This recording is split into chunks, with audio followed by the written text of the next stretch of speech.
برای افراد متأهل توی قسمت وضعیت تأهل گزینه مرید رو انتخاب میکنید.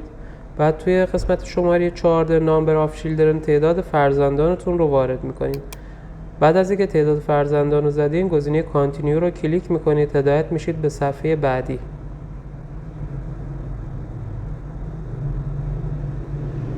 توی صفحه بعد last family name مشخصات فامیلی همسرتون با نامش، دقیقا مثل همون پر کردن اولی که نام خانوادگی خودتون رو وارد کردید، مشخصات همسر رو با حروف کپیتال وارد میکنید.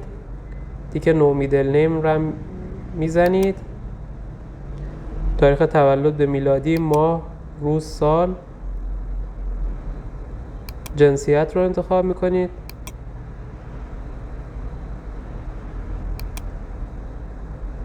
شهری که متولد شده، کشوری که درش متولد شده،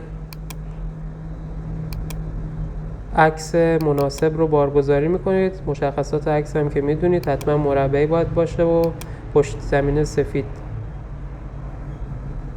خب مشخصات فرزند رو وارد میکنید، فامیلیش رو وارد میکنید، اسمش رو وارد میکنید، دیگه نو میدل نیم رو میزنید، تاریخ تولد میلادی رو وارد میکنید، جنسیتش رو مشخص میکنید.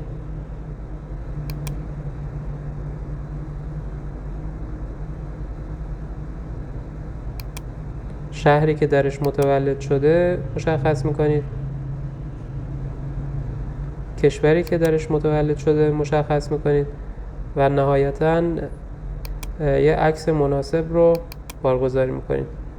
بعد از اینکه این کار انجام دادید گزینه کانتینیو رو میزنید. اگر خواستید چیزی رو تغییر بدید به گو بک رو میزنید و برمیگردید به بخشای قبلی. اینجا هم خلاصه از اطلاعات رو میبینید.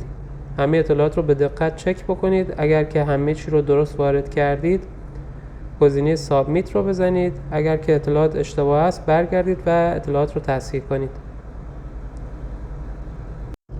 این صفحه رو پرینت بگیرید. کانفرمیشن نامبر و دیجیتال سیگنچر هم یادداشت کنید چون نتایج که اعلام میشه به اینا نیاز داریم. موفق باشید.